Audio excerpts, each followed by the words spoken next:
Pet Life Radio. This is Pet Life Radio. Let's talk pets.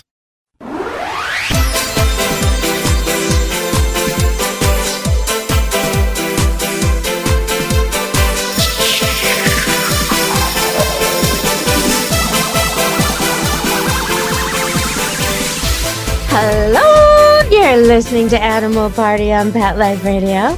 And once again, we've got Dr. Jory Bocknek in from Aurora in Toronto, Ontario. And welcome to the show, Dr. Jory. Nice to be with you again, Deb. Yeah, it's great to have you.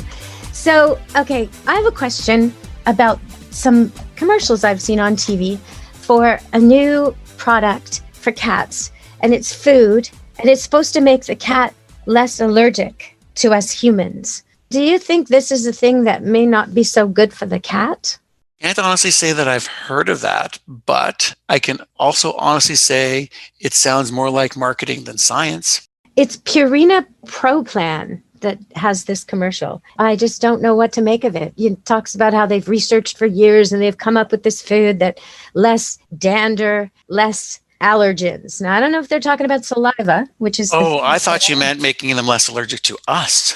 No, making us less allergic. So somehow it makes them excrete less of what we're allergic to, so they claim. Well, there are a couple foods that can do this, but they're doing it through usually the additions of things like essential fatty acids. And if they do that, what they'll find is it improves skin quality and coat quality.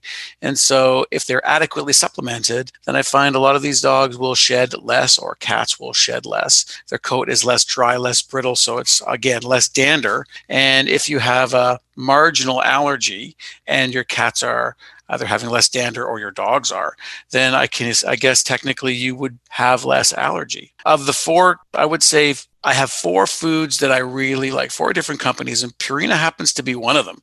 And one of the reasons why I like them is they do a lot of really good research. They're always available if we have a problem. If we call them, we get in touch with their research and development people very quickly.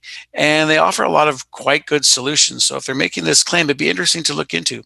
Okay, well, what are the other three that you like? Because that's kind of makes me wonder, because there's so many brands out there and people struggle with this, and the labeling is so deceptive. They use like natural and organic. Yeah, and holistic. The pictures and the commercials of these dogs, but they're actually wolves, and then they're dogs, and they're coyotes, but I don't know. And the dog pulling, doing this beautiful act of devotion, and I'm going to buy that brand. But really, what's the best? For me personally, the four food brands that I like the most would be Purina Pro Plan for dog. Well, Purina Pro Plan, Science Diet would be another one, Royal Canin would be another one, and Eukanuba would be another.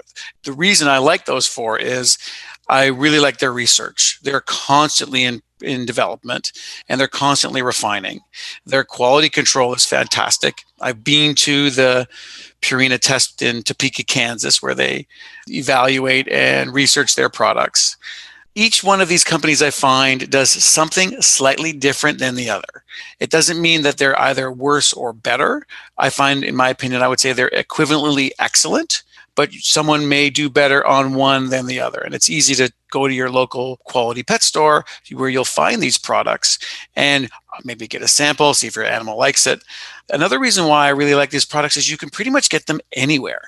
Like, it's not to say that there aren't specialty local products that you can purchase locally, but let's say you go on a trip with your pet.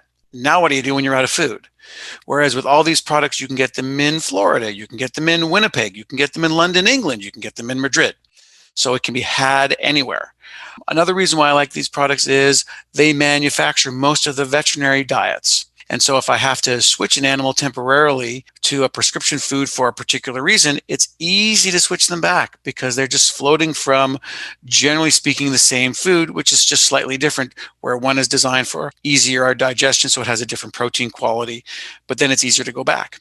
So when it comes to ease of location, quality, research, and the fact that I can slide them from the prescription and back to the regular foods, that's kind of why I like them. And at times, you can often find these foods relatively inexpensively. And so when you look at a price per meal at what you're feeding, if you've got a dog and it's costing you like 89 cents for your average Labrador per meal, it's not that much to feed a really good quality product.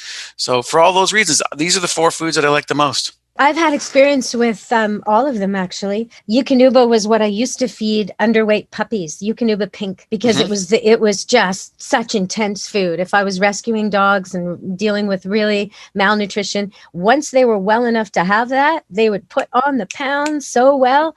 Royal Canin, hypoallergenic yam formula. It's yam and duck. And I cannot get over the taste test factor. So if dogs come to the kennel and they run out of food and I have to substitute, I can text the owner and say, is it okay if I give them Royal Canin hypoallergenic? And they usually say, sure. And I don't have diarrhea and I don't have vomiting. I don't have transitional runs, all the things that I would not want being the person who has to mop the floor. Sure. And the dogs love it. I don't have to add in wet or play games with their food. You know what I mean? Like they just go for it. They're like, that's duck. I'm eating that. And so that works out really well. And both Science Diet, I mean, I remember they used to be the one in all the vets. So I've had a lot of experience with them, taking that for the dogs who really need a specific type. And then, like you say, Purina is the one that was the most outstanding, most accountable during the pet food recall. So I get what you're saying with all four of those. Okay, so we're going to go to a break. If you've been spending too much on a different brand, maybe you should rethink it. And we'll be back with Dr. Jory on Animal Party Pet Life Radio.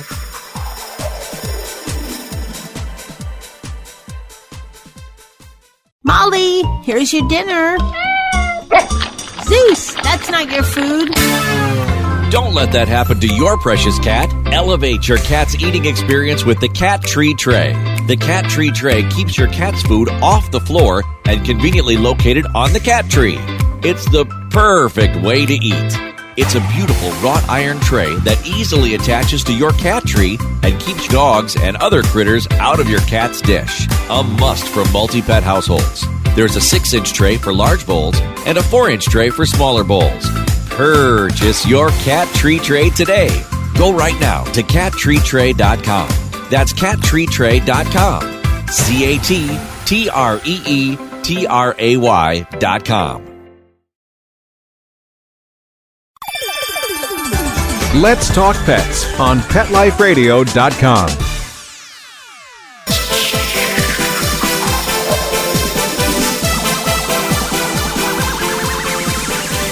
Hello, you're listening to Animal Party on Pet Life Radio with Deb Wolf.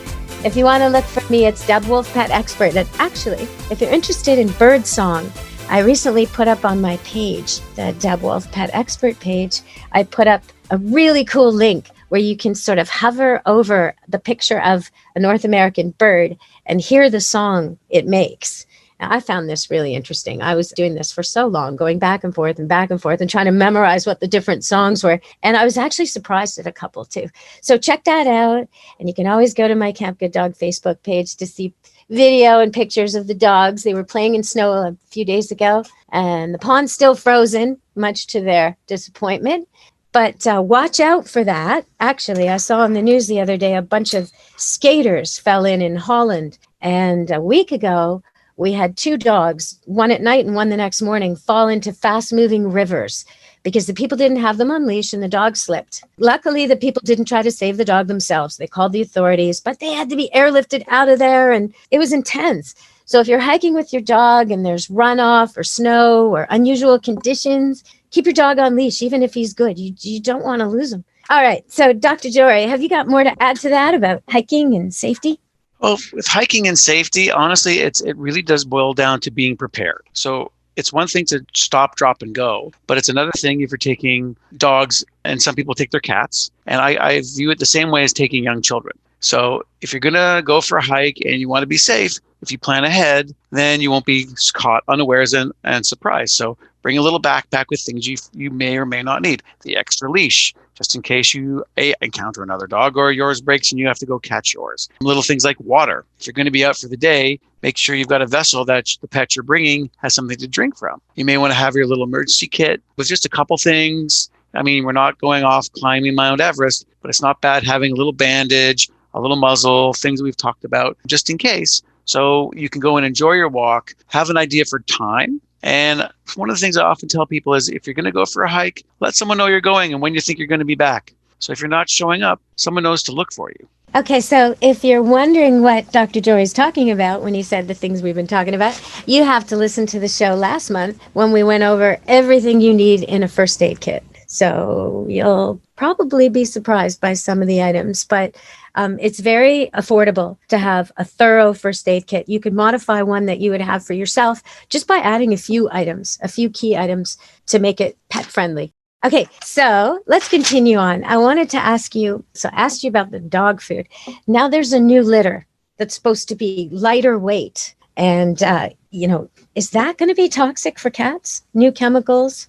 I really don't know. The reality is I think unlikely will be toxic. It's more marketing than anything else. The newer litters that are coming out that I do like are those that have indicators in them that if the pH of your cat's urine changes, or if there's blood in there, the litters will change color. That I think is really cool. The downside is some cats won't use it. And so for me, I always think you should have 2 litter boxes anyways, like if you have one cat, even if one cat, because sometimes they'll want to pee in one and poop in another.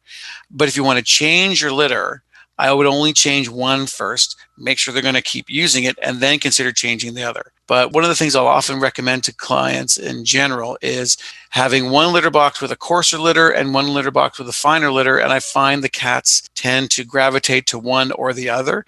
And then once you know which one they like, then you can adjust based on what your cat's preferences are. But I try to stay away from things that have intense odors or smells that are supposed to be nice, because that can make the litter actually aversive. And then you could make the litter box a huge problem. I mean, it's one of the more common behavioral issues that we have is what happens when Kitty stops using the litter box. It's the most common reason cats are given up and sent to shelters, because they're not using the litter box. Most common reason. And it's so simple. Usually there's something putting the cat off. And it can be something a human doesn't really think about, like the fact that the litter box is close to the dryer and the dryer makes loud noises, or it's near the furnace and randomly every once in a while the furnace goes boom and the cat was in there once and it happened. Or maybe, and this is really common, you got one box and a bunch of cats, and one of them doesn't let the others come near it because he's in charge. There's always a mean girl in the bathroom. Okay, we're going to go to break and we'll come back and talk about that mean girl in the bathroom. Stay tuned to Animal Party on Pet Life Radio with Dr. Jory Bocknek. Stay tuned. Take a bite out of your competition. Advertise your business with an ad in Pet Life Radio podcasts and radio shows. There's no other pet-related media that is as large and reaches more pet parents and pet lovers than Pet Life Radio. With over 7 million monthly listeners, Pet Life Radio podcasts are available on all major podcast platforms. And our live radio stream goes out to over 250 million subscribers on iHeartRadio, TuneIn, Stitcher, and other streaming apps. For more information on how you can advertise on the #1 pet podcast and radio network, visit PetLifeRadio.com/advertise today. Let's talk pets Let's talk pets on Pet Life Radio. Pet Life Radio. PetLifeRadio.com.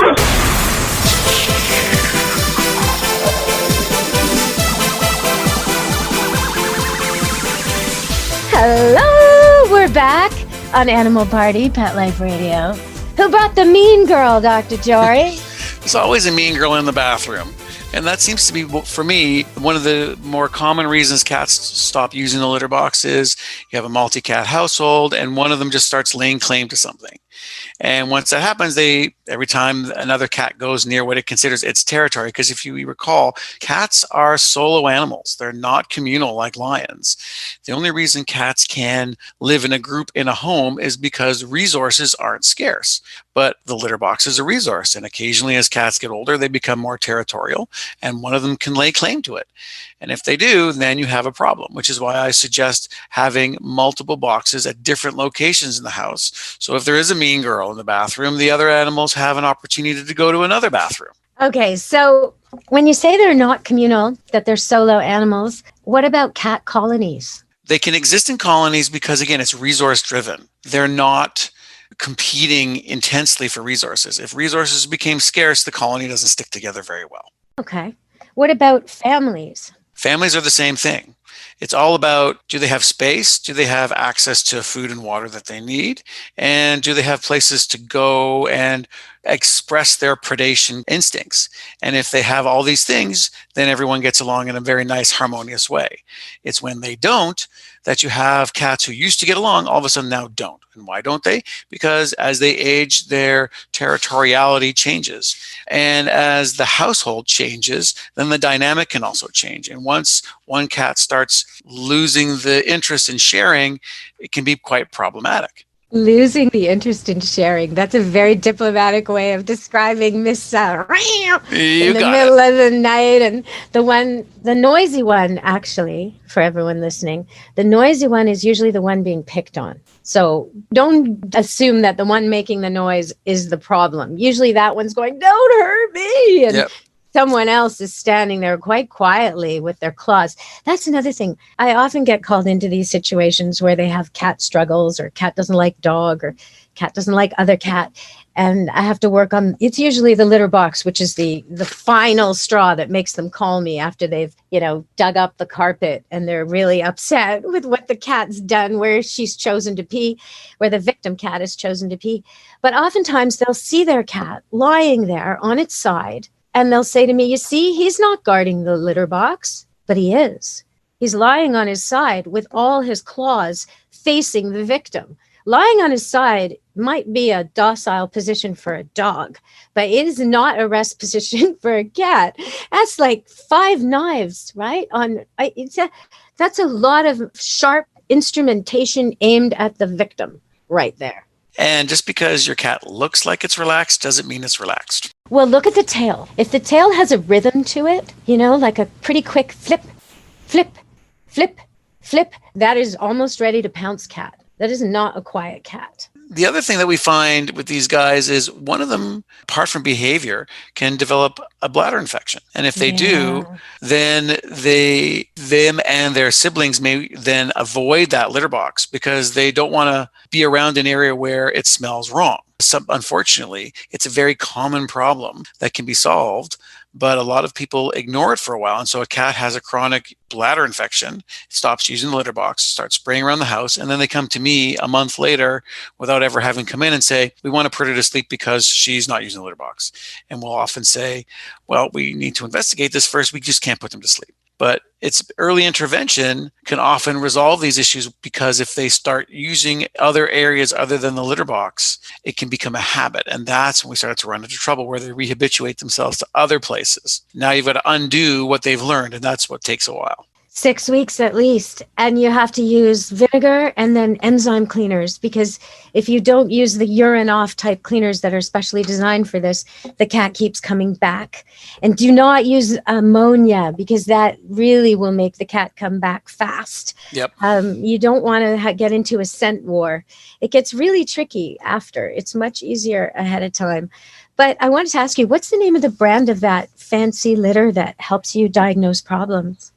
I don't remember it. I'll have to get back to you on that one. That's okay. You know what? I'll put it in the write-up of the show. So if you're listening to the show now and you're wondering about that, just look at the text of the write-up, and I'll definitely put that in there, because I want to recommend that. Because there are situations I've had with visiting dogs where I have to collect a urine sample. I can tell she's peeing too often or she's having accidents. There's one guest here about 2 years ago that was like this. And the vet's like, oh, just get a urine sample. Oh, yeah. Okay. Easily done. So I'm wandering around behind this dog that barely knows me with a ladle, try to catch the pee uncontaminated while it's pouring rain, and pour it into a sterile container that doesn't smell like whatever was in it before. Yogurt, cheese, whatever. So it has to be sterile. And I got to pour that in and get it to the vet. And if she won't cooperate, then it's going to be more of a procedure and more of a cost and more difficult for her. So not so easy. With a cat, it's way harder. So I can imagine this litter is really helpful. I find it often is really helpful. That way cats, owners can bring in urine samples from their cat when some of these cats are challenging to get samples from. One of the things we'll want to do, which can be a little bit more difficult with these kind of samples, is if we find it has a lot of bacteria, we may want to send it off to the lab to grow it to find out what the bacteria is in that urine sample, so that we can choose the correct antibiotic for them. But some of these cats, the only way you'll get a sample on them is when they're asleep. And if not everybody wants to do that. So if they at least bring me in a urine sample that they've collected within half an hour from their own litter, then we can at least get started. We know whether there are crystals, what the pH was, and if there's bacteria or not. So it definitely makes my life a lot easier when people can do that. Okay, well, we're going to go to break, and we're going to come back and talk more with Dr. Jory. Stay tuned to Animal Party Pet Life Radio and me, Deb Wolf.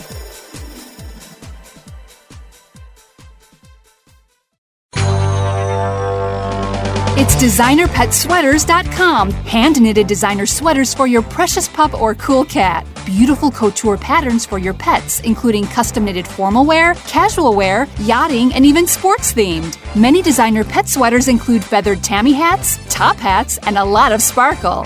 Each sweater includes leg loops, front paw sleeves, and leash opening. Visit designerpetsweaters.com to order your four-legged fashions today. Large or small, we fit them all. designerpetsweaters.com.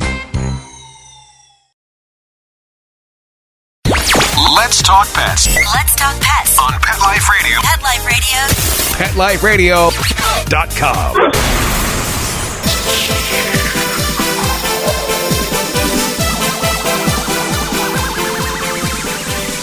Hello! We're back on Animal Party Pet Life Radio, and we've been talking about urine and cats and infections. And if you've never had a cat, you're probably thinking, well, why would they have urinary infections? Actually, it's a really, really common problem. It's not so common in dogs. And I want to talk to Dr. Jory about some of that. So what's the deal with this? Why is it so common in cats? Boy cats, it seems, but cats in general. And then are dogs not as prone to this? Well, actually, cats are more prone to a condition called inflammatory bladder disease. And it's more often than not a stress-related thing and less likely to be bacterial. And what happens is it's similar to inflammatory bowel in people. So cats who live in a household where the dynamic changes and there's a stress that wasn't there before, that stress can cause them to become anxious, and that anxiety can translate to an inflammation in their bladder where they'll start to get blood in their urine. And that blood acts like you can get blood clots, and it acts as a place where crystals can form, and these cats can actually become obstructed and can no longer urinate. And when they come to us, they're in a lot of pain, and when we collect their urine, we don't find any bacteria. Now, 20 years ago, we treated all of these cats with antibiotics. More recently, though, we're finding that the vast majority of these cats aren't infectious. It's purely inflammatory. And it's what we end up having to do now is unblocking them and creating an environment in their urine where we can get rid of those crystals, sort of keeping them on fluids for a couple days with a catheter into their bladder so they keep the drainage pipe open. And you get them on medications to help kind of reduce that anxiety and stress and inflammation. And then we talk about environmental enrichment in their home, providing perching areas for them to go, providing toys for them to play with, doing things around food, like instead of using one bowl to feed them, placing food at different places around the house so they can go look for it, basically enriching their daily experience to help get rid of that underlying anxiety. And we find that these inflammatory episodes go away or are at least dramatically reduced. There's also a lot of prescription foods out there now made by the companies that we talked about earlier. Both the ones that I tend to use the most are by Royal Canin and Purina and Hills. And what these foods do are they create a pH of the urine that's most ideal to help prevent crystal formation. And then each company does something slightly different. Some companies add things to help reduce anxiety by adding certain amino acids.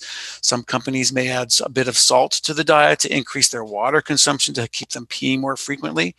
And we find by doing these things, we'll reduce the frequency of these inflammatory episodes, but none of this works very well if you don't adjust what the cat's doing at home.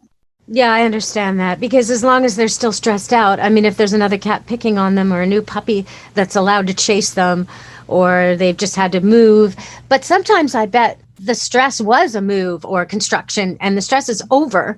And so once you've got the urine flowing again and the cat goes back to its calm home, maybe it's okay. It can be. You know, everything from a person coming into the house to a person leaving the house. One of the things that I know we're going to have issues with is people have been home during COVID for the last year. Right. Well, what happens when all these people go home? is I'm sure what you're seeing out by you is probably going to mirror what we're seeing here. I've never in almost 30 years of vet practice seen the Humane Societies empty. Yes, I had one rescue dog, Pyrenees. I was talking about him on air a couple of weeks ago, and he's already gone. And usually I have 5, 10, a bunch of cats. I have one, and he left so fast. And now I've got people calling for him, and he's gone. But I will definitely. Do you know what, though? I think I keep telling people, please leave. Please leave. Even if you're quarantined and just make sure your dog, your cat is not always on underfoot, always with you. Even if you just go to another room. If you're both going to check the mail, instead of checking it separately, check it together. So your dog is left alone at least a little bit. So when this is all over and you actually leave him alone, he's not going to panic. It's hard to do, though. It's going to happen. It's the separation anxiety. Things are going to start to come up. I'm also just hoping that people who've committed to these animals don't uncommit to them once they go back to work. Well, quite a lot of people are enjoying drives. So if you're going out for a drive and you're taking your dog with you every time, sometimes leave him alone. And that way, when this is all over, he won't panic when you go out and you drive away and he's alone. So start slow, 5 minutes, then 10 minutes, then 15 minutes. He'll be fine. Or they can just bring them to you. Let them stay with you for the weekend so they can have a weekend with you so they can play and then the parents can go away. Well, there's not a lot of travel going on. Camp Good Dog, I'm doing a lot of training and some breeding. But not much pet sitting anymore because people aren't traveling and they're not working like they used to. So except for the odd first responder, some people like that, where they are still having to work and travel, we're pretty scaled down. But that means the dogs who do come here get it's like the VIP treatment. We have a guest, everybody. It's fantastic. What can we do for you? So it's a new normal. But I do have 3 pregnant dogs. So it's going to get super busy super soon. They're not all due around the same time, are they? Well, you know how that works, right? Twice a year, you get the opportunity, but not the same day. They were so nice to me this year. It's 2 weeks, 2 weeks, 2 weeks. So, I know that could easily bunch up. They could all deliver very close together. And there might be 2 on the same day, but it's looking like 2 weeks, 2 weeks, 2 weeks. So I will be posting pictures of newborn golden doodles and labradoodles very shortly. If you all want to check back on Facebook, Camp Good Dog. I love it when you post your stuff like that. I don't know how you do it. I couldn't do it. I could not do what you do. Oh, I couldn't do what you do. This is all happy outcome. It would be so hard for me to deal with the end of life issues you deal with. You just have to be, I don't know how you deal with it. Seeing people at their worst like that would be hard for me. I like seeing the beginning. Making the family happy and they've wanted a dog and they've been on the list and they've come and visited and now that dog comes home with them. And then I get all these pictures, of the kids and the Halloween costumes and I love it. I love it. This is great. What part of it would you not want to do? I have 36 puppies. Oh, yeah. All pooping at the same time at different locations.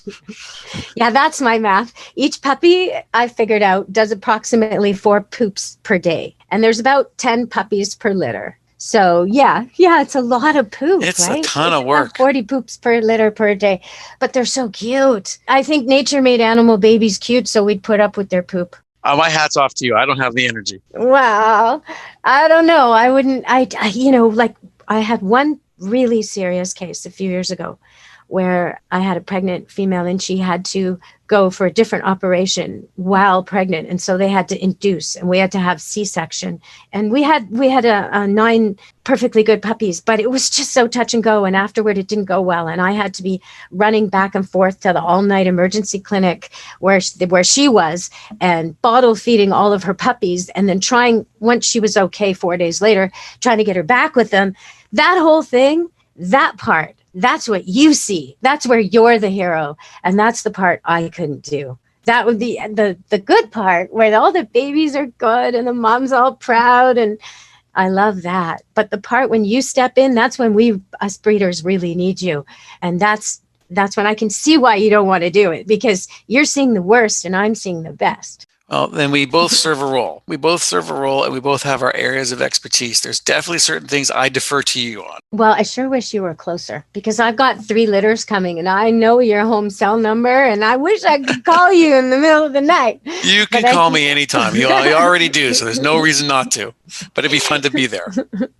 Yeah. Well, maybe someday I should film it. I should film one of these. It's so beautiful. It's like, well, I know you know, but people out there, when a human baby is born, it's usually just one. But this is one after another, and each one is different. Some are born moving and nursing already, and some are in their sac, and you have to help get them out of the sac. I mean, it's an incredible experience. And watching the mother greet each one and her face afterward when she's all done. Oh, it's incredible. So, okay, thank you so much for joining me today, Dr. Jory. Absolutely my pleasure. I hope it gets warm for you soon. Well, we're looking forward to it, but we at least have now, with the ski hills opening this weekend, I would like a couple weekends of snowboarding. So we're going to see what we can do, but at least a month of fun now that we can finally start getting out. Well, we had some good news in Vancouver. Our resident orca pod was seen with a new calf today. So if anyone wants to look that up, it's all over the internet. The new calf in our resident Vancouver orca pod. Good news for everyone. Okay, so from Dr. Jory and me, Deb Wolf, and Animal Party at Pet Life Radio, thank you for joining us today. Be good to your animals. Let's Talk Pets, every week on demand, only on PetLifeRadio.com.